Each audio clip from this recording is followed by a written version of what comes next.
I like how you wrote out the exclamation marks throughout the book. You wrote quotations to show conversation throughout the book.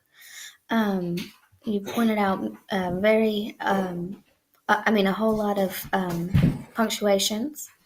The author used proper nouns throughout the book and a lot of dialogue, like you said. I'll show a few more pages.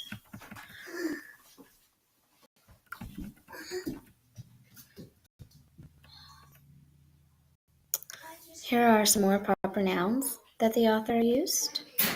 Ari, Pip, and Kyra.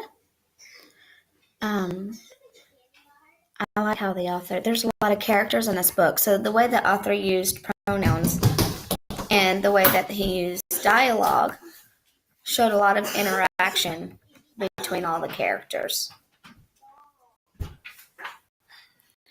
I like this book. It's great for the holidays.